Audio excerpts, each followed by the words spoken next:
dimungkinkan kembali melangsungkan persekutuan yang indah pada saat siang hari ini lewat ibadah pendalaman Alkitab disertai dengan perjamuan suci. Puji Tuhan, kami bersyukur kepada Tuhan karena Tuhan masih memberi kesempatan satu, Tuhan memberi kepercayaan kepada kami untuk menyampaikan firman pengajaran mempelai dalam terangnya tabernakel. Tadi malam sesi pertama untuk di Bakal Batu lewat ibadah KKR atau penginjilan. Biarlah firman yang sederhana tadi malam melawat kita, juga umat Tuhan yang ada di Bakal Batu, Bakal Gajah, Desa Sombari. Puji Tuhan, dan biarlah kita semua malam ini kembali dilawat oleh Tuhan dari tema yang sama. Juga kamu yang dahulu hidup jauh dari Allah.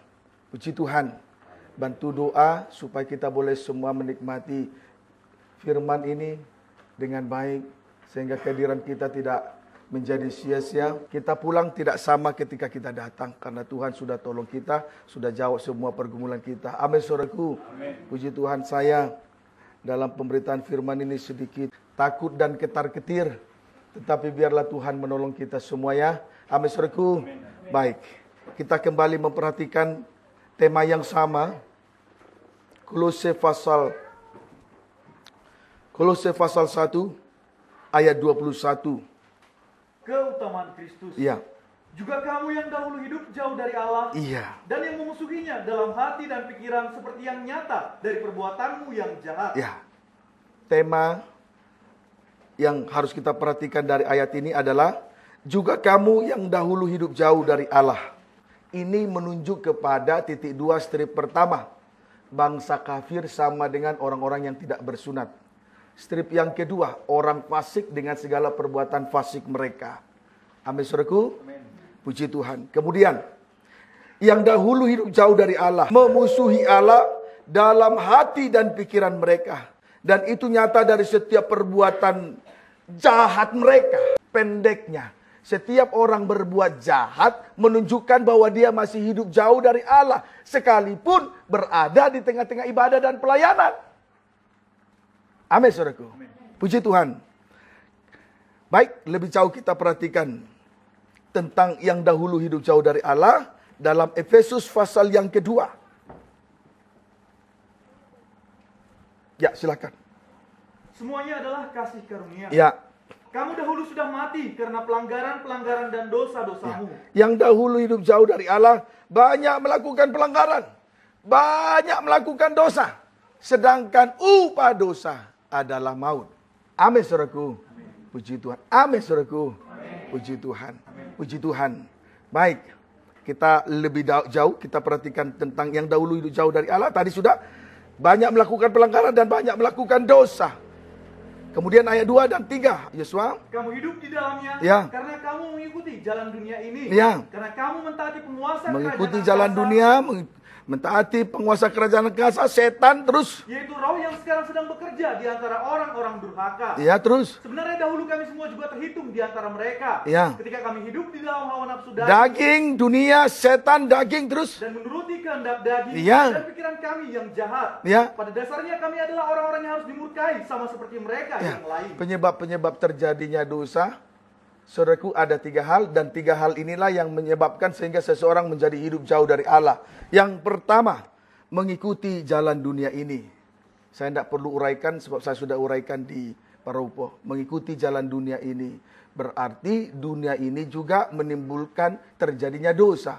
Dunia ini, karena dunia ini punya pengaruh, punya arus, punya magnet, punya daya tarik yang sangat kuat untuk mempengaruhi kehidupan anak-anak Tuhan, untuk menenggelamkan kehidupan rohani anak-anak Tuhan, hingga sampai di bawah kematian rohani. Kalau sudah mati rohani, tidak bisa berbuat apa-apa. Kalau sudah mati rohani, siapapun dia, tidak bisa berbuat apa-apa lagi. Amin, saudaraku. Jadi dunia ini punya arus. Kalau saudara ingat kisah waktu setan bawa Yesus di atas gunung, ujian yang ketiga. Setan memperlihatkan kerajaan dunia dan kemegahan dunia. Betul-betul mempunyai kerajaan dunia, kemegahan. Betul-betul punya pengaruh arus yang kuat sekali. Memiliki daya tarik.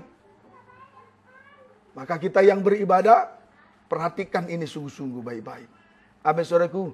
Jangan sampai karena dunia dan arusnya kita tertarik, mati rohani, tidak bisa berbuat apa-apa lagi, tidak bisa lagi mempersembahkan korban di atas mezbah kepada Tuhan lewat pelayanan kita.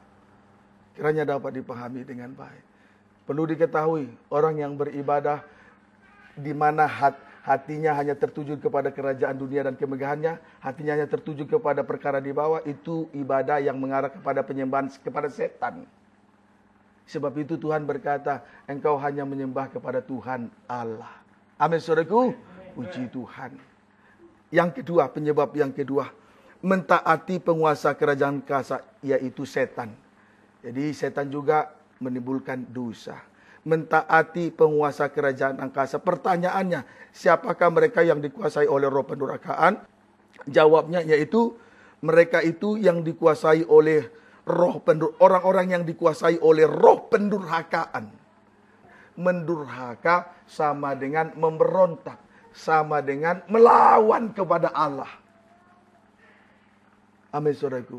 Itu jadi kalau orang memberontak, melawan kepada Allah, berarti orang itu dikuasai roh pendurhakaan seperti Saul. Tidak mau lagi dengar-dengaran kepada firman. 2 kali Saul memberontak. Tidak dengar firman untuk menumpas Amalek. Tidak dengar firman juga untuk menghabisi orang Filistin. Tidak dengar-dengaran. Puji Tuhan. Itu roh pendurhakaan. Amin, saudaraku. Kalau domba-domba tergembala, 2 hal terlihat. 1, mendengar gembala. 2, mengikuti gembala. Puji Tuhan. Sejauh ini kita sudah digembalakan oleh firman pengajaran mempelai, pengajaran tabernakel. Ikuti saja. Ikuti saja geraknya pengajaran ini. Jangan ragu. Kita akan dibawa kepada satu pembentukan. Itulah pembentukan tubuh Kristus yang sempurna menjadi mempelai wanita Tuhan. Yang sekali waktu masuk dalam pesta nikah anak domba. Sebagai sasaran akhir dari ibadah pelayanan di atas muka bumi ini. Amin, saudaraku. Kiranya dapat dipahami dengan baik. Kemudian yang ketiga, saudaraku. Yang ketiga. Menuruti kehendak daging dan hidup di dalam hawa nafsu daging dan menuruti kehendak daging.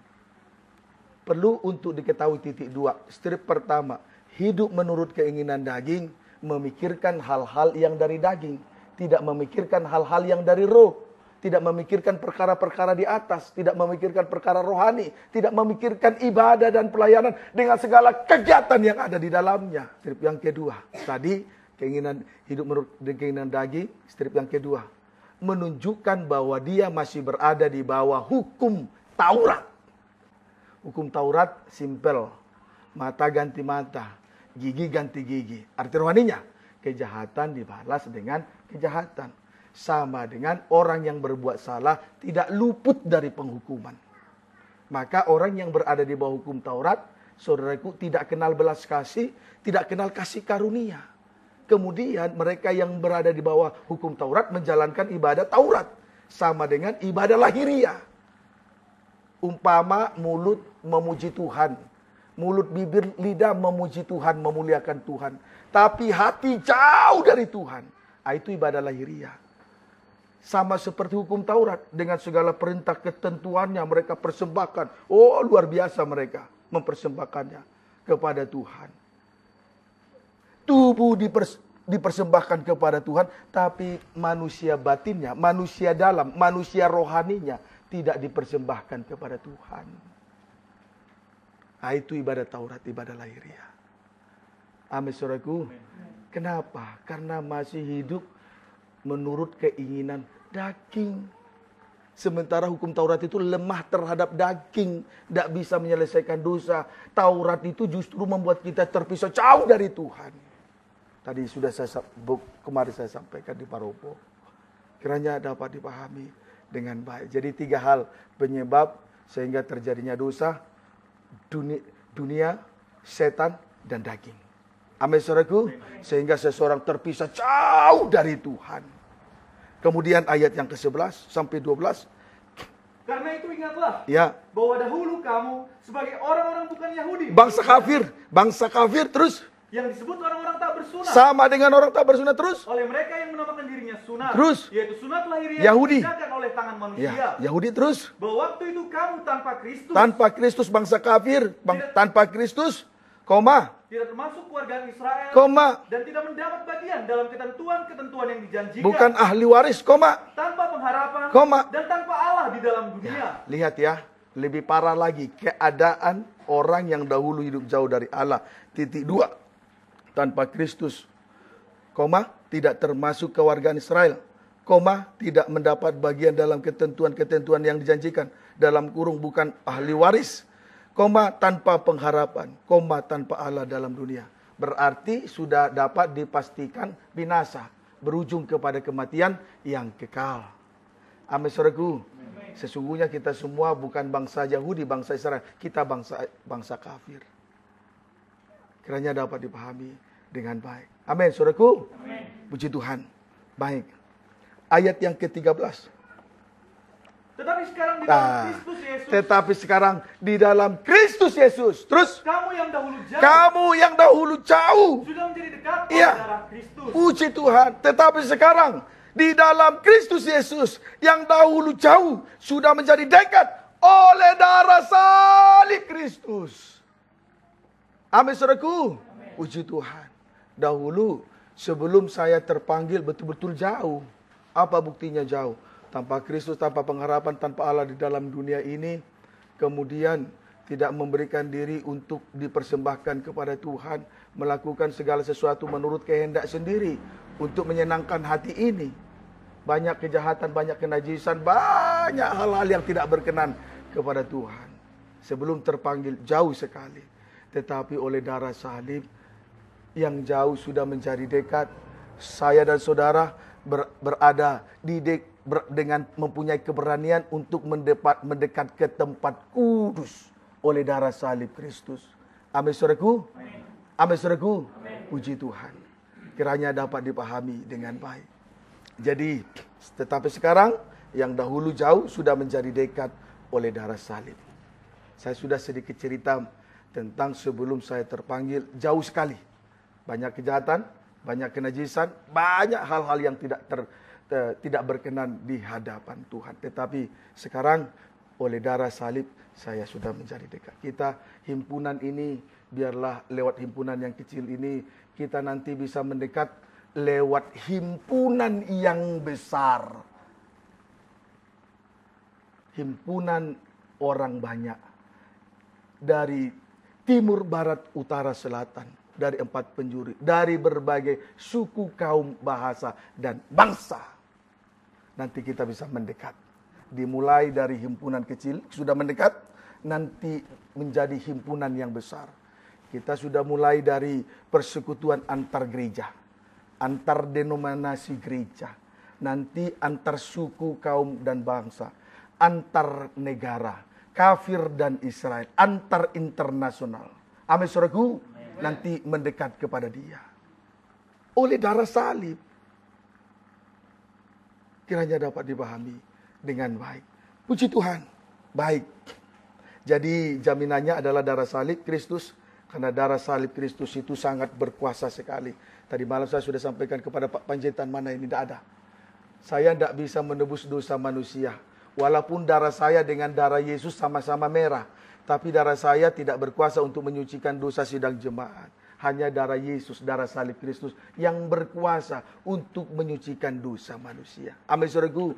Karena darah Yesus berkuasa. Darah salib berkuasa. 1 Petrus 1, 18-19. Baca. Demikianlah firman Tuhan. Ya. Sebab kamu tahu ya, bahwa kamu telah ditebus dari cara hidupmu yang sia-sia. Telah ditebus dari cara hidupmu yang sia-sia. Yang kamu warisi dari nenek moyangmu itu. Dosa turunan, kutuk nenek moyang. Terus. Bukan dengan barang yang fana. Ditebus, dosa kita ditebus bukan dengan barang fana. Bukan pula dengan perak atau ya, emas. Bukan pula dengan perak dan emas. Terus. Melainkan dengan darah yang mahal. Ya. Yaitu darah Kristus. Ya. Yang sama seperti darah anak domba yang tak bernoda dan tak bercacat. Terima kasih. Kita ditebus dari cara hidup yang sia-sia. Yaitu dosa turunan.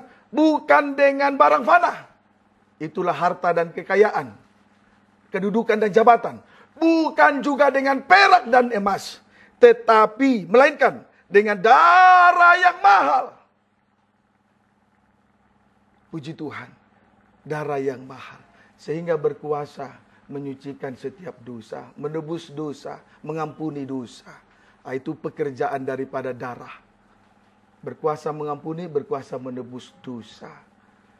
Puji Tuhan. Kenapa darah itu berkuasa? Karena darah itu sangat mahal. Sehingga dia berkuasa mengadakan penyucian terhadap dosa. Puji Tuhan. Kiranya dapat dipahami dengan baik. Ulangi dulu ayat 18. Saudara boleh tulis kenapa darah Kristus menjadi mahal? Tanda tanya. Ulangi ayat 19. Melainkan dengan darah yang mahal. Ya, berkuasa karena darah itu mahal. Lah kenapa darah itu mahal? Terus? Yaitu darah Kristus. Ya, darah Kristus. Yang sama seperti darah anak yang domba. Sama seperti darah anak domba. Yang tak bernoda dan tak bercacat. Iya. Puji Tuhan. Karena darah Kristus yang sama seperti darah anak domba, yang tak bernoda dan tak bercacat. Itu sebabnya darah Kristus itu mahal sehingga berkuasa untuk mengadakan penyucian terhadap dosa.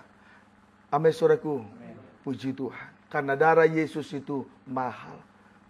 Kenapa darah Yesus mahal? Karena darah Kristus yang sama seperti darah anak domba yang tak bernoda dan tak bercacat. Mari kita lihat, periksa dulu itu dalam Yesaya 53 ayat 7. Silakan. Demikianlah firman Tuhan. Ya. Dia dianiaya. Dia dianiaya. Tetapi dia membiarkan diri ditindas. Iya. Dan tidak membuka mulutnya. Iya. Perhatikan kalimat. Dia dianiaya, tetapi dia membiarkan diri ditindas dan tidak membuka mulutnya. Artinya, ketika mengalami aniaya karena firman, sengsara karena salib, tidak bersungut-sungut, tidak ngomel, tidak menggerutu, sehingga dia tidak murahan, menjadi mahal. Orang murahan mudah sekali menggerutu, mudah sekali ngomel, mudah sekali bersungut-sungut. Itu murahan, tidak mahal. Ketika ada aniaya karena firman, bersungut-sungut, itu murahan. Ketika ada sengsara karena salib, ngomel menggerutu, itu murahan, tidak mahal. Tapi perhatikan di sini, dia dianiaya, tetapi dia membiarkan diri ditindas dan tidak membuka mulut, tidak bersungut-sungut, tidak ngomel, tidak menggerutu, walaupun dalam aniaya karena firman, walaupun karena sengsara karena salib. Memang syarat mengikuti Tuhan, syarat mengikuti dan melayani Tuhan adalah sangkal diri dan memikul salib. Itu syarat mutlak. Kalau tidak mau mengikuti Kristus, ya kalau tidak mau sangkal diri pikul salib, ya nggak usah ikut Kristus. Puji Tuhan.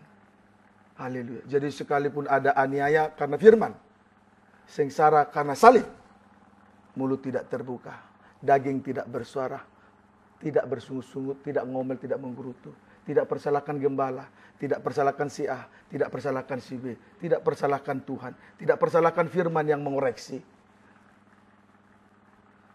Mahal, tidak murahan, tidak sembarangan berucap, mahal. Amin, saudaraku. Mahal. Jadi yang membuat kita mahal darah Yesus, bukan karena ijazah, bukan karena kedudukan, bukan karena jabatan. Orang banyak kaya raya di Jakarta, tapi murahan. Buktinya, perbuatan kejahatan kenajisannya, itu kan suara daging. Amin, saudaraku. Itu di situ sehingga darah itu mahal. Kiranya dapat dipahami dengan baik. Jadi ketika mengalami aniaya karena firman, sengsara salib, tidak bersungut-sungut, tidak ngomel, tidak menggerutu. Kita lihat dulu ketika Yesus memberi contoh. Ketika Yesus memberi contoh kepada kita di hadapan, ketika dia di hadapan pengadilan, 3 kali diperhadapkan di pengadilan. Kita lihat dulu ya. Yang pertama, di hadapan imam besar Kayafas, Injil Matius pasal 26, ayat 59 sampai 63. Baca. Yesus di hadapan mahkamah agama. Iya, boleh baca 57, cepat. Sesudah mereka menangkap Yesus, mereka membawanya menghadap Kayafas, imam besar. pengadilan mahkamah agama. Terus? Di situ telah berkumpul ahli-ahli Taurat dan tua-tua. Terus? Dan Petrus mengikuti dia dari jauh sampai ke halaman imam besar. Terus? Dan setelah masuk ke dalam, ia duduk di antara pengawal-pengawal untuk melihat kesudahan perkara itu. 59 sampai 63. Terus? Imam-imam kepala, malah seluruh mahkamah agama mencari kesaksian palsu terhadap Yesus. Mencari kesaksian palsu terhadap Yesus supaya ia dapat dihukum mati. Terus? Tetapi mereka tidak memperolehnya. Tidak memperolehnya. Terus? Walaupun tampil banyak saksi dusta. Terus? Tetapi akhirnya tampillah 2 orang. Ya, sampai akhirnya tampil juga 2 orang. Terus? Yang mengatakan. Apa? Orang ini berkata. Aku dapat merubuhkan bait Allah dan membangunnya kembali dalam 3 hari. Itu benar, tetapi orang itu tidak mengerti arti rohaninya. Terus? Lalu imam besar itu berdiri dan berkata kepadanya. Tidakkah engkau memberi jawab atas tuduhan-tuduhan saksi-saksi ini terhadap engkau? Saksi palsu. Terus? Tetapi Yesus tetap diam. Lalu kata imam besar itu kepadanya, demi Allah yang hidup, katakanlah kepada kami, apakah engkau Mesias anak Allah atau tidak? Ketika di hadapan mahkamah agama, imam besar Kayafas, di situ banyak tuduhan-tuduhan palsu. Termasuk tampilnya 2 tuduhan, 2 penuduh palsu, saksi palsu. Tapi ketika dia dituduhan-tuduhan palsu, mulut tetap berdiam. Amin, saudaraku. Mulut tetap berdiam, tidak bersungguh-sungguh. Biasanya ketika orang diusili sedikit, dijahili sedikit, difitnah sedikit, mulut cepat sekali menyerang kembali kalau bisa. Bukan hanya membalas, bukan hanya membenarkan diri, tetapi juga sekaligus menyerang kembali, menuduh kembali. Tetapi di sini kita melihat Yesus tetap berdiam diri, mulutnya tertutup. Yang kedua, Matius. Yang kedua, ketika di hadapan Pilatus. Matius 27 ayat 11-14. Baca. Yesus di hadapan Pilatus. Lalu Yesus dihadapkan kepada wali negeri. Dan wali negeri bertanya kepadanya. Engkaukah raja orang Yahudi? Engkau raja orang Yahudi? Terus? Jawab Yesus. Engkau sendiri mengatakannya. Engkau sendiri mengatakannya. Terus? Tetapi atas tuduhan yang diajukan imam-imam kepala dan tua-tua terhadap dia. Dia tidak memberi jawab apapun. Tuduhan palsu dari imam kepala, tua-tua. Dia tetap tidak memberi jawab apa-apa. Terus? Maka kata Pilatus kepadanya. Tidakkah engkau dengar betapa banyaknya tuduhan saksi-saksi ini terhadap engkau? Terus? Tetapi ia tidak menjawab suatu kata pun, sehingga wali negeri itu sangat heran. Kemudian pada saat di pengadilan di hadapan Pilatus, di situ banyak tuduhan-tuduhan yang datang dari ahli Taurat dan tua-tua. Namun dia mulut tetap tertutup, tidak terbuka. Padahal kalau dia mau membela diri, dia bisa membela diri. Amin, saudaraku. Puji Tuhan. Yang ketiga, Injil Lukas 23 ayat 14-15. Baca. Boleh pembacaan ayat 13. Ayat 14 saja langsung. Terus. Yesus kembali di hadapan Pilatus. Dan berkata kepada mereka, kamu telah membawa orang ini kepadaku sebagai seorang yang menyesatkan rakyat. Kamu lihat sendiri bahwa aku telah memeriksanya. Terus? Dan dari kesalahan-kesalahan yang kamu tuduhkan kepadanya, tidak ada yang kudapati padanya. Terus? Dan Herodes juga tidak, sebab ia mengirimkan dia kembali kepada kami. Sesungguhnya tidak ada suatu apapun yang dilakukannya yang setimpal dengan hukuman mati. Sekalipun pengadilan yang ketiga di hadapan Herodes, sekalipun ada tuduhan-tuduhan palsu dari orang-orang Yahudi, ahli Taurat, saudaraku dan tua-tua, dia tetap berdiam diri. Mulut tidak terbuka. Amin, saudaraku. Sudah dipersalahkan dengan tuduhan-tuduhan palsu, mulut tetap tertutup, tidak terbuka, tidak ngomel, tidak bersungguh-sungguh, tidak menggerutu. Dalam ketika menanggung aniaya karena firman, sengsara karena salib. Puji Tuhan. Praktek tidak membuka mulut. Kita kembali memperhatikan Yesaya 53 ayat 7. Demikian firman Tuhan. Nah, ini tadi yang membuat darah Yesus mahal. Dia tidak membuka mulutnya, tidak bersungguh-sungguh, tidak ngomel, tidak murahan. Amin, saudaraku. Sehingga berkuasa untuk mengadakan penyucian terhadap dosa. Lihat prakteknya. Praktek tidak membuka mulut. Ayat 7. Dia dianiaya. Tetapi dia membiarkan diri ditindas. Terus. Dan tidak membuka mulutnya. Saat aniaya karena firman, saat sengsara salib, tidak membuka mulut, tidak bersungguh-sungguh. Terus. Seperti anak domba yang dibawa ke pembantaian. Terus. Seperti induk domba yang keluh di depan orang-orang yang menggunting bulunya, dia tidak membuka mulutnya. Terima kasih. Seperti anak domba. Ini prakteknya. Seperti anak domba yang dibawa ke pembantaian. Kemudian seperti induk domba yang keluh di depan orang-orang yang menggunting bulunya. Ia tidak membuka mulutnya. Itu prakteknya. Puji Tuhan. Kesimpulannya, ada dua hal yang kita petik. Pelajaran yang baik yang bisa kita petik. Satu, dibawa ke pembantaian. Dua, itu seperti anak domba. Dua, menggunting bulunya seperti induk domba. Sekarang kita perhatikan satu persatu dulu. Tentang pembantaian. Dibantai. Dalam kurung disalib. Berarti potongan-potongan daging itu dapat dinikmati. Amin, saudaraku. Tak mungkin anak domba dibantai lalu dibuang. Tidak. Anak domba dibantai. Berarti potongan-potongan daging itu dapat dinikmati. Puji Tuhan. Ini berbicara tentang roti yang dipecah-pecahkan. Tubuh Yesus yang dipersembahkan di atas kayu salib. Itulah roti yang dipecah-pecahkan itu. Itu pembantaian. Itu prakteknya. Kiranya dapat dipahami dengan baik. Saya bersyukur mendapatkan kemurahan tentang ini. Supaya kita juga beroleh kemurahan.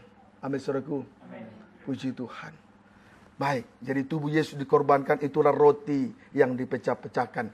Sama dengan roti tidak beragi. Puji Tuhan. Haleluya. Baik, apa buktinya bahwa tubuh Yesus yang dibantai, dipecahkan itu adalah roti tanpa ragi? 3 bukti. 1. Kembali kita perhatikan ketika di hadapan Mahkamah Agama. Matius 26. 59-60. Matius 26 ayat 59-60 tadi sudah dibaca, tapi kita membaca dari sisi yang lain. Kita lihat sisi yang lain. Demikian terus Tuhan. Ya. Imam-imam kepala, Ya. malah seluruh Mahkamah Agama mencari kesaksian palsu terhadap Yesus, Ya. supaya ia dapat dihukum mati. Ketika Yesus diadili di hadapan Mahkamah Agama, ya, ayat 60. Tetapi mereka tidak memperolehnya, walaupun tampil banyak saksi dusta, tetapi akhirnya tampillah 2 orang. Ketika diadili di hadapan Mahkamah Agama, Imam Besar Kayafas, tidak ada satupun kesalahan yang didapati dari diri Yesus. Amin, saudaraku. Sekalipun ada tuduhan-tuduhan palsu, tetapi tuduhan itu tidak akurat. Jadi tidak ada kesalahan, tidak ada ragi di dalam diri Yesus. Tidak ada kejahatan, tidak ada keburukan. Sekalipun ada saksi-saksi palsu. Tidak terbukti, tidak akurat. Amin, saudaraku. Yang kedua, Lukas 23:4. Baca. Demikianlah firman Tuhan. Kata Pilatus kepada imam-imam, kepala dan seluruh orang banyak itu, aku tidak mendapati kesalahan apapun pada orang ini. Sekalipun bangsa Israel mendesak supaya dia disalibkan. Tapi Pilatus berkata. Yang kedua, ketika diadili di hadapan Pilatus, wali negeri. Waktu itu bangsa Israel mendesak supaya dia disalibkan. Tetapi Pilatus berkata, aku tidak mendapati kesalahan apapun pada orang ini. Puji Tuhan, tidak ada kejahatan, tidak ada kesalahan yang sesuai dengan tuduhan-tuduhan orang-orang bangsa Israel, orang-orang Yahudi. Puji Tuhan. Amin, saudaraku. Berarti disebutlah tubuh yang disalibkan atau roti yang dipecah-pecahkan itu roti tanpa ragi keburukan kejahatan. Puji Tuhan. Yang ketiga, bukti yang ketiga, Injil Lukas 23 ayat yang ke-14-15. Demikianlah firman Tuhan. Ya. Dan berkata kepada mereka, Ya. kamu telah membawa orang ini kepadaku Ya. sebagai seorang yang menyesatkan rakyat. Ya. Kamu lihat sendiri bahwa aku telah memeriksanya. Ya. Dan dari kesalahan-kesalahan yang kamu tuduhkan kepadanya, tidak ada yang kudapati padanya. Ini pernyataan Pilatus, tetapi sekaligus juga nanti kita bisa lihat pengakuan Pilatus ini tentang Herodes. Ayat 15. Dan Herodes juga tidak. Iya.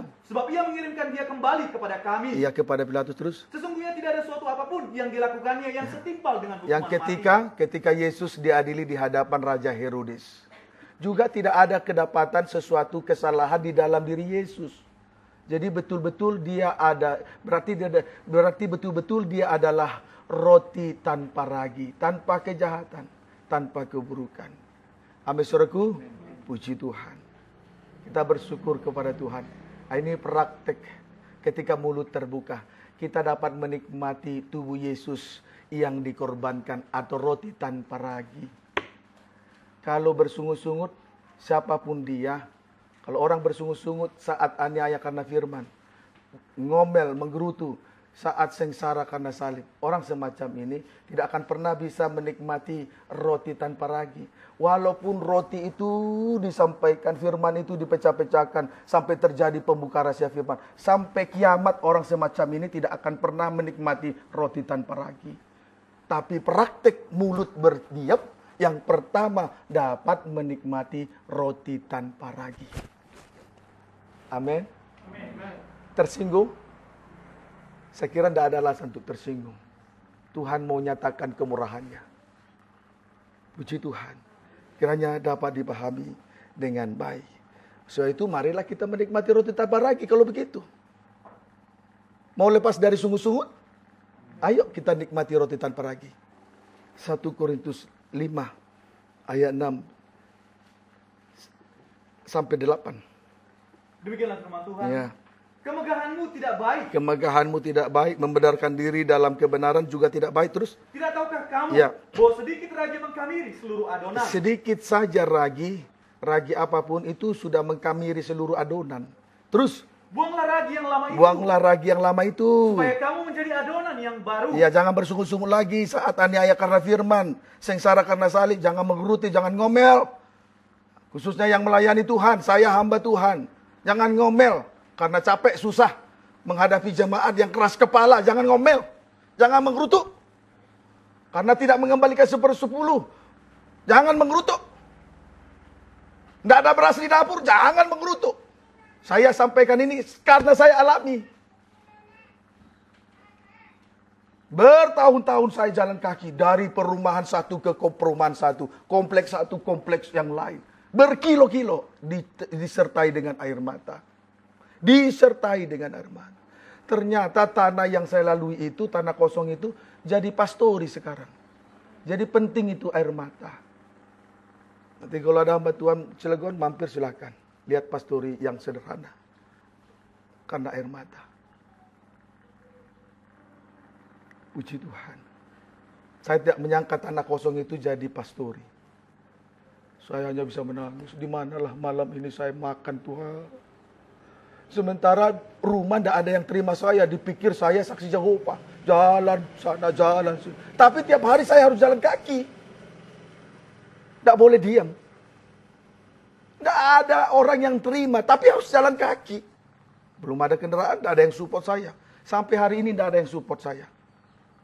Baik dari pusat, baik dari entah itu lembaga atau apa. Sampai hari ini tidak ada yang support saya. Puji Tuhan. Maka kita boleh menikmati roti tanpa ragi malam ini. Siang ini. Jangan sungguh-sungguh dulu. Supaya kita bisa menikmati roti tanpa ragi. Puji Tuhan. Bertahun-tahun saya sakit karena tidak ada biaya. Hanya bisa menangis. Barangkali Pak Silain tahu. Pak Tondang tahu. Dia masak nasi kepada saya. Dia lihat saya berbaring tepat tidur. Tidak ada uang dan apa. Dimasaklah bubur itu kepada saya. Puji Tuhan. Ini bukan supaya saudara seperti iba kepada saya. Tidak, itu kesaksian benar. Kiranya dapat dipahami dengan baik. Tapi kenyataannya akhirnya kita bisa menikmati roti tanpa ragi. Dibawa ke pembantaian. Roti tanpa ragi. Tubuh Yesus yang dikorbankan. Roti tanpa ragi. Sudah dibuktikan di 3 pengadilan. Walaupun ada saksi palsu, tuduhan palsu. Tidak ada terbukti. Kalau saya berkata, mana dosa saya? Saya akan takut mengatakan itu kalau ada istri saya. Amin, saudaraku. Tapi Yesus tidak takut. Setiap hari selalu bersama dengan 12 murid. Dia berbicara di hadapan saksi 12 murid. Dia berbicara di hadapan 3 pengadilan dan bangsa Israel. Tidak ada yang terbukti. Kalau saya berkata dan berani, mana dosa saya? Istri saya, habis saya. Puji Tuhan. Yesus berani berkata, aku roti tanpa ragi. Roti hidup. Tidak usah kita baca Injil Yohanes 6.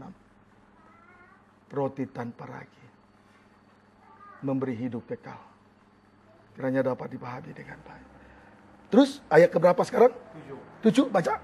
Sebab kamu memang tidak beragi. Ya. Sebab anak domba Paskah kita juga telah disembelih, yaitu Kristus. Tadi malam. Terus? Karena itu marilah kita berpesta. Marilah kita berpesta. Marilah kita nikmati roti. Duduk makan sehidangan dengan Tuhan malam siang ini. Terus? Bukan dengan ragi yang lama. Bukan dengan ragi yang lama. Bukan pula dengan ragi Bukan dengan ragi keburukan dan kejahatan. Terus? Tetapi dengan roti yang tidak beragi. Beragi. Terus? Yaitu kemurnian dan kebenaran. Marilah kita menikmati roti tanpa ragi. Tubuh Yesus yang dikorbankan. Itu yang harus kita nikmati. Puji Tuhan. Mari kita berpesta. Bukan dengan roti keburukan kejahatan. Tetapi dengan roti tidak beragi. Amin, saudaraku. Puji Tuhan. Kiranya dapat dimakan. Ayo. Siang ini kita duduk diam makan sehidangan dengan Dia. Puji Tuhan. Menikmati roti tanpa ragi. Tanpa keburukan, tanpa kejahatan. Lebih spesifik lagi, lebih detail mengenai roti tanpa ragi. Ulangi baca ayat 8. Karena itu marilah kita berpesta. Bukan dengan ragi yang lama, Ya. bukan pula dengan ragi keburukan dan kejahatan, Ya. tetapi dengan roti yang tidak beragi, yaitu kemurnian dan kebenaran. Jadi roti tanpa ragi itu menunjuk kepada kemurnian dan kebenaran. Puji Tuhan, menunjuk kepada kemurnian dan kebenaran. Baik, sekarang kita lihat tentang kemurnian. Kemurnian itu menunjuk kepada orang yang telah dimurnikan. Itu kemurnian. Puji Tuhan. Prosesnya, proses pemurnian. 1 Petrus 1 ayat 6-7. Demikianlah firman Tuhan. Iya. Bergembiralah akan hal itu. Apa itu? Terus? Sekalipun sekarang ini kamu seketika harus berduka cita oleh berbagai-bagai pencobaan. Ya, berduka cita karena banyaknya pencobaan, karena banyaknya ujian.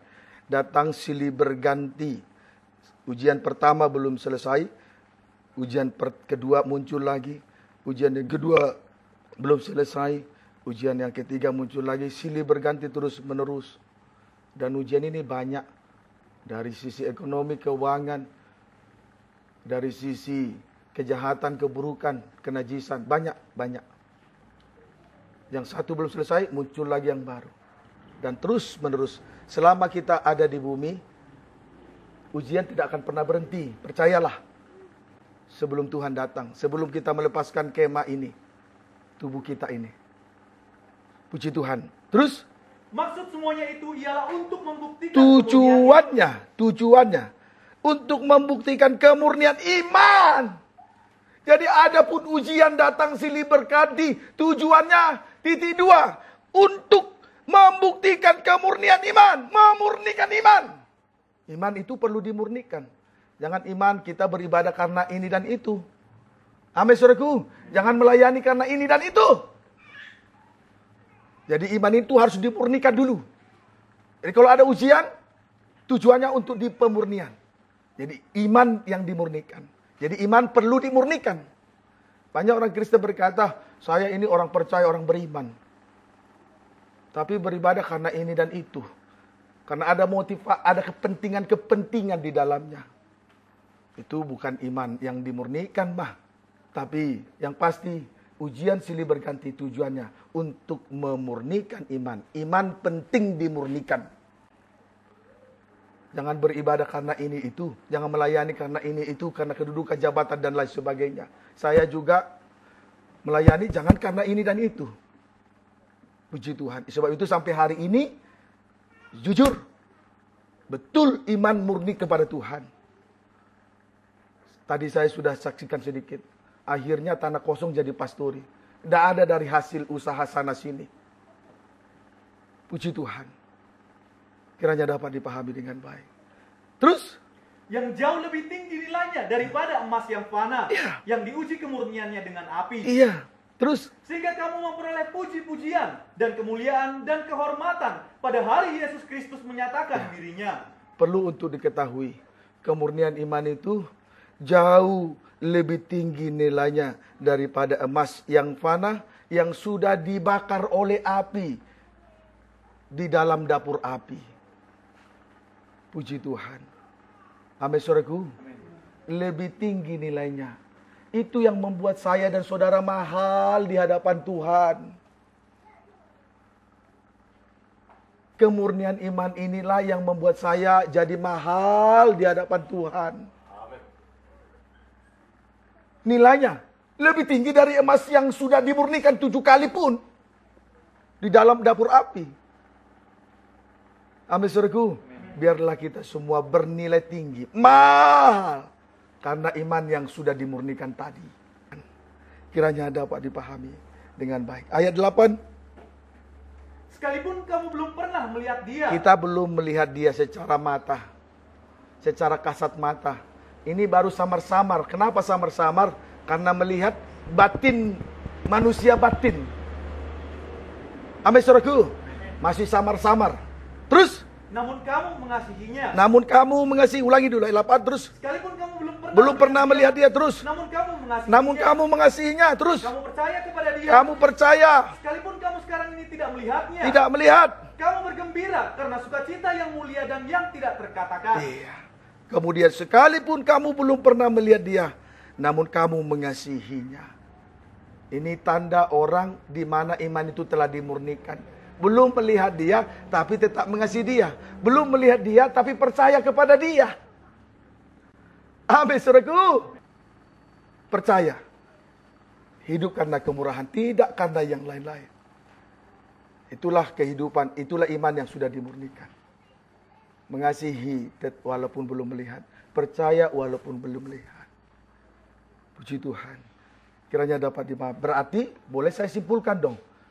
Sejauh mana iman dimurnikan, sejauh itu kita mampu mengasihi dan percaya kepada Tuhan. Kiranya dapat dipahami dengan baik. 1 Petrus 4 ayat 12 sampai 13. Menderita sebagai Kristen. Ya, menderita sebagai Kristen. Ternyata Kristen pasti berarti harus menanggung penderitaan berarti. Terus, saudara-saudara yang kekasih. Saudara-saudara yang kekasih. Janganlah kamu heran. Jangan heran ya. Jangan heran. Kenapa? Terus. Jangan heran terhadap nyala siksaan atau ujian. Terus. Sebagai ujian. Iya, jangan heran kalau ada ujian atau nyala api siksaan untuk memurnikan iman. Terus. Seolah-olah ada sesuatu yang luar biasa terjadi atas kamu. Tidak usah heran terhadap nyala api siksaan itu. Untuk memurnikan iman itu, tidak usah. Terus. Sebaliknya bersukacitalah. Ya. Sesuai dengan bagian yang kamu dapat dalam penderitaan Kristus. Bersukacitalah sesuai dengan bagian yang kamu dapat dalam penderitaan Kristus.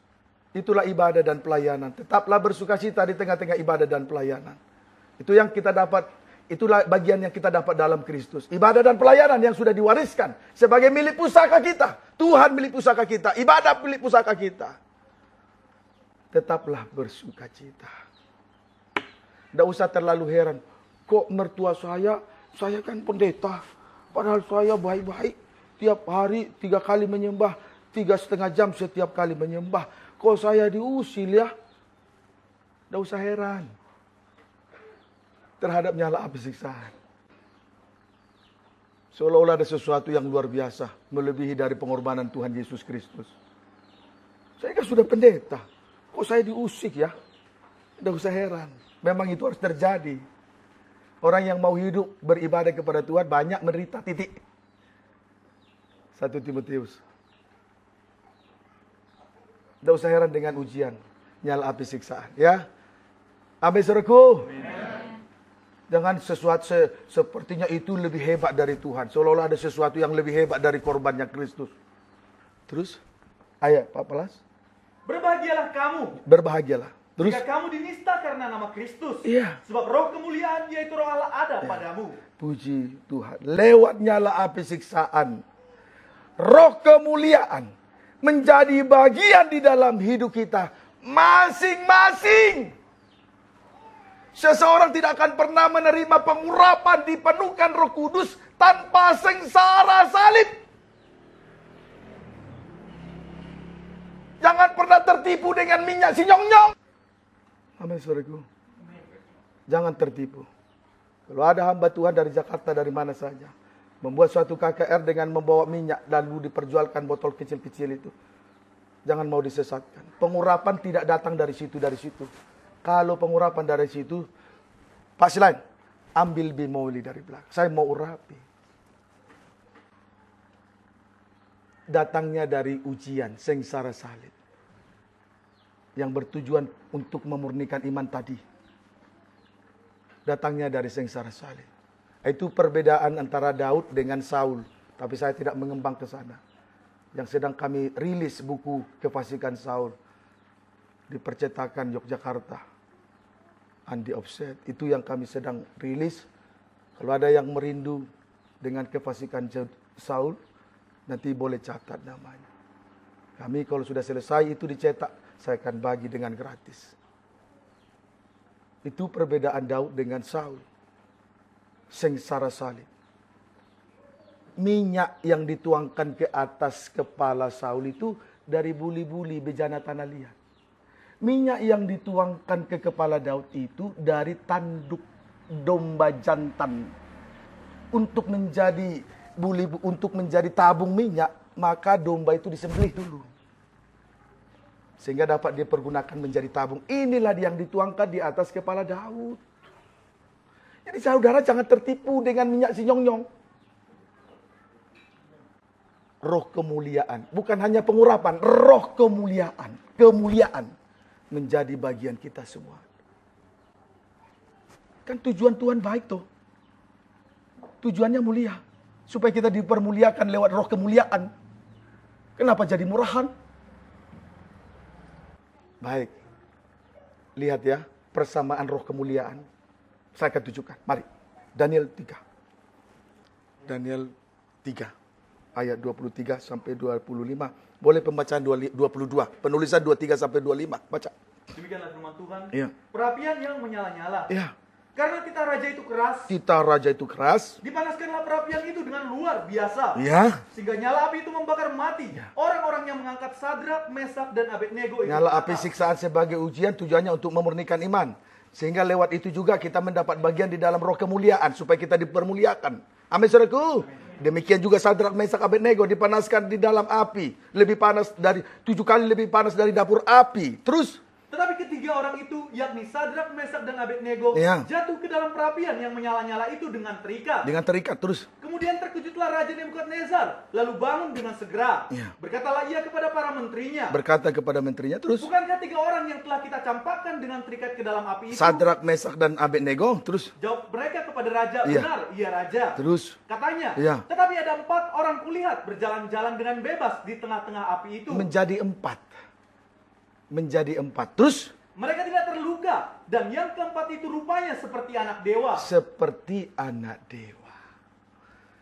Itulah gambaran dari roh kemuliaan itu. Amin saudaraku. Seperti seperti anak dewa. Oh haleluya. Kemuliaan luar biasa. Sampai akhirnya seperti anak dewa.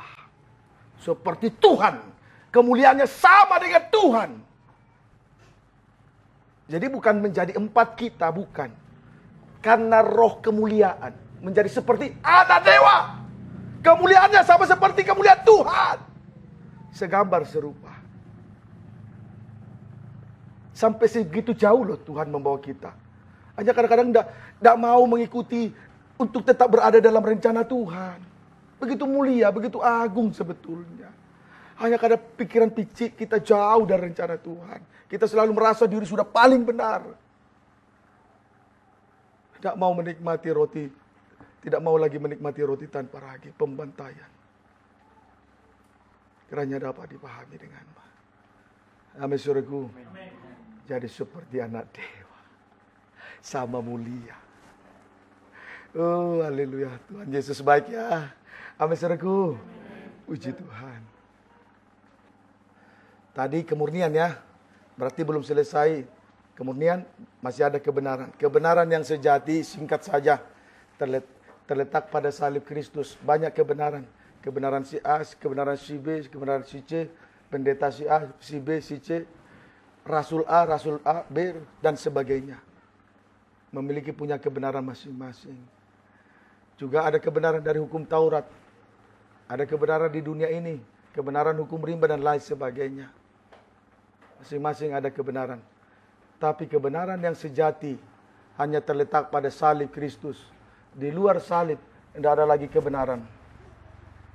Itu kebenaran yang dibuat-buat. Amin, saudaraku. Puji Tuhan. Berarti dibenarkan oleh iman karena kasih karunia, karena darah salib Kristus. Itulah anak tunggal Bapa, penuh kasih karunia dan kebenaran. Amin, saudaraku. Itulah tentang kebenaran. Sekarang tentang menggunting bulu. Yesaya 1 ayat 18, bolehlah dibaca 17, bolehlah. Belajarlah berbuat baik. Ya. Usahakanlah keadilan. Usahakan keadilan. Kendalikanlah orang kejam. Ya. Belalah hak anak-anak yatim. Ya, usahakanlah keadilannya, jangan lupa. Terus. Belalah hak anak-anak yatim. Prakteknya, kendalikanlah orang kejam. Belahlah hak anak-anak yatim. Itu praktek yang kedua. Praktek yang ketiga, perjuangkanlah perkara janda-janda. Lalu ayat 18 lebih jelas di sini. Terus. Marilah, baiklah kita berperkara. Marilah, baiklah kita berperkara. Firman Tuhan. Tentang firman. Terus. Sekalipun dosamu merah. Perhatikan ya. Sekalipun, ini firman Tuhan yang mengatakan. Sekalipun dosa seseorang merah seperti kirmisi. Terus. Akan menjadi putih seperti salju. Lihat, akan menjadi putih seperti salju. Kemudian. Sekalipun berwarna merah seperti kain. Sekalipun berwarna, dosa itu berwarna menjadi sama, berwarna merah seperti kain kesumba, terus akan menjadi putih seperti bulu domba. Akan menjadi putih seperti bulu domba. Puji Tuhan. Jadi saudaraku, bulu domba yang digunting itu, itulah kasih Allah sebagai pengampunan. Dan itulah keadilan dari kasih Allah. Tadi sudah diawali dari belajarlah berbuat baik, usahakanlah keadilan. Puji Tuhan. Jadi bulu domba yang digunting itu menunjuk kepada kasih Allah sebagai keadilannya. Puji Tuhan. Amin, saudaraku. Jadi ketika induk domba dibawa, ketika tadi induk domba digunting, bulunya digunting, saudaraku, mulutnya keluh di hadapan orang-orang yang menggunting bulunya. Jadi menggunting bulu itu, saya ulangi, bulu domba yang digunting itu kasih Allah sebagai keadilan. Maka di ayat 17, belajarlah berbuat baik, usahakanlah keadilan. Itu kasih sebagai keadilan dari Allah. Kasih Allah sebagai keadilannya. Puji Tuhan. Kiranya dapat dipahami dengan baik. Mari kita lihat kasih sebagai keadilan Allah. Dalam Roma pasal 3 ayat 23. Manusia dibenarkan karena iman. Iya. Terus? Karena semua orang telah berbuat dosa dan telah kehilangan kemuliaan Allah. Semua orang telah berbuat dosa sehingga manusia kehilangan kemuliaan Allah, merusak gambar dan rupa Allah. Ketika manusia diciptakan, itu menurut gambar dan rupa Allah, sama mulia dengan Tuhan, sehingga mereka berkuasa terhadap ikan di laut, binatang yang merayap di darat, dan burung di udara. Mereka ada kuasa terhadap 3 hal itu. Puji Tuhan. Tapi karena setelah kehilangan kemuliaan Allah, tidak ada lagi kuasa. Karena dosa itu, sehingga manusia kehilangan kemuliaan Allah. Tidak ada lagi kuasa. Ayat 24. Dan oleh kasih karunia, telah dibenarkan dengan cuma-cuma, karena penebusan dalam Kristus Yesus. Ya. Tetapi, oleh kasih karunia, kita dibenarkan dengan cuma-cuma, karena penebusan dalam Kristus Yesus. Oleh karena darah salib, kita ditebus. Kita diampuni. Amin, saudaraku. Dan itu cuma-cuma. Lebih jauh, ayat 25. Kristus Yesus telah ditentukan Allah menjadi jalan pendamaian karena iman dalam darahnya. Kebenaran karena iman oleh darah salib. Itu kasih karunia. Kebenaran karena iman, itu kasih karunia oleh darah salib. Terus? Hal ini dibuatnya untuk menunjukkan keadilannya. Itu keadilan. Terus? Karena ia telah membiarkan dosa-dosa yang telah terjadi dahulu pada masa kesabarannya. Iya, masa kesabarannya. Kalau andai kata orang berbuat dosa, dan pada saat itu Tuhan menghukum orang yang berbuat dosa, berarti Tuhan tidak adil. Tapi Tuhan masih mengampuni pada masa kesabarannya. Dia sudah menggenapi hukum Taurat dengan hukum kasih karunia. Itu keadilannya. Kalau Tuhan begitu kita mencuri, potong tangan. Begitu kita berdusta, lidah digunting sedikit. Berdusta 2 kali, digunting terus. Itu bukan keadilan. Saudaraku, jadi kasih Allah sebagai keadilannya. Itulah bulu yang digunting. Sekaligus dapat digunakan sebagai penutup terhadap dosa. Itulah kasih. Pakaian itu kasih menutupi banyak sekali dosa. Itu keadilan Tuhan. Saudaraku, sampai kita dibenarkan oleh darah salib. Itulah kebenaran iman. Puji Tuhan. Bukan lagi karena melakukan hukum Taurat, mengandalkan kekuatan. Ini kasih sebagai keadilannya. Dia rela seperti induk domba yang digunting bulunya. Mulutnya keluh di depan orang yang menggunting bulunya. Supaya kita memperoleh kasih Allah sebagai keadilannya.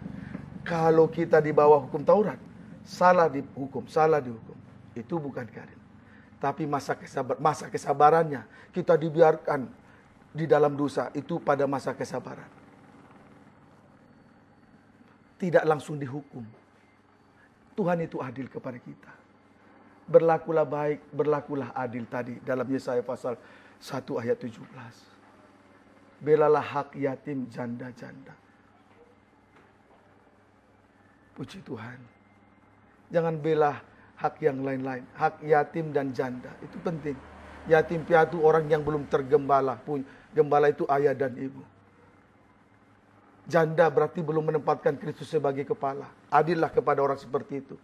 Karena kita sudah mendapatkan kasih dari Allah sebagai keadilannya. Puji Tuhan. Amin, saudaraku. Apalagi seperti saya, hamba Tuhan yang sudah menerima jabatan gembala. Harus berlaku adil.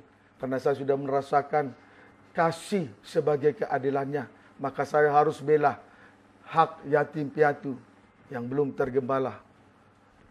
Hak janda-janda yang belum menempatkan Kristus sebagai kepala. Karena janda itu kalau kita lihat dalam retapan itu penuh dengan tangisan air mata. Puji Tuhan. Yatim piatu tidak punya bapak gembala, tidak punya gembala sebagai bapak ibunya. Padahal kita butuh bapak ibu untuk memberi makan, memberi minum, untuk merawat dan mengasuh kita semua. Musa juga diasuh oleh putri Firaun. Sehingga dia dididik dengan segala hukum-hukum kerajaan di Mesir. Sehingga dia berkuasa dalam perkataan, berkuasa dalam perbuatannya. Puji Tuhan. Jangan sampai kita acuh tak acuh.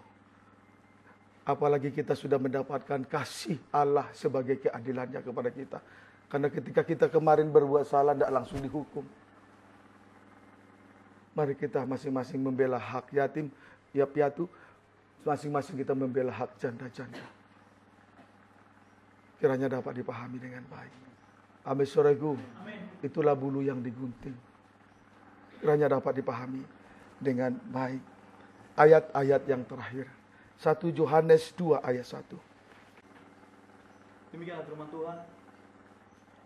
Kristus pengantara kita. Ya. Anak-anakku, hal-hal ini kutuliskan kepada kamu, supaya kamu jangan berbuat dosa. Namun jika seorang berbuat dosa, kita mempunyai seorang pengantara pada Bapa, yaitu Yesus Kristus yang adil. Yesus Kristus yang adil. Dosa kita diperdamaikan kepada Allah. Karena Yesus Kristus, dia itu adil. Dia tidak segera menghukum kita ketika kita berbuat dosa. Dia adil. Amin, saudaraku. Puji Tuhan. Dia telah memperdamaikan dosa kita, memperdamaikan dosa manusia kepada Allah di atas kayu salib. Dia menjadi pengantara. Puji Tuhan. Karena dia berlaku adil kepada kita semua. Menunjukkan bahwa dia berlaku adil. Puji Tuhan. Ayat di atasnya 1 Yohanes 1 ayat 8 sampai 10. Jika kita berkata bahwa kita tidak berdosa, maka kita menipu diri kita sendiri dan kebenaran tidak ada di dalam kita. Terus, jika kita mengaku dosa kita, maka Ia adalah setia dan dia adil. Setia, dia adil. Terus, sehingga Ia akan mengampuni segala dosa kita dan menyucikan kita dari segala kejahatan. Kalau kita mau mengakui dosa, Dia akan mengampuni kita. Kenapa Dia mengampuni? Karena Dia setia dan adil. Puji Tuhan. Jadi kasih setianya sebagai keadilan yang boleh kita rasakan. Mari kita masing-masing mengakui dosa kita kepada Tuhan. Kalau tidak mengaku dosa, maka kita tidak merasakan kasih sebagai keadilan. Jadi itu salah sendiri. Mari kita akui dosa apa yang sudah kita perbuat malam ini. Darah salib Kristus akan menolong kita semua. Amin, saudaraku. Puji Tuhan. Darah Yesus mahal. Sebab itu dia berkuasa untuk mengadakan pengampunan dan penebusan terhadap dosa. Dan ukuran mahal itu tadi kita sudah lihat tadi. Prakteknya juga kita sudah lihat. Mahal. Sehingga dia berkuasa untuk mengadakan penyucian dosa. Prakteknya terjadi pembantaian. Prakteknya terjadi pengguntingan terhadap bulu. Tuhan Yesus memberkati kita semua.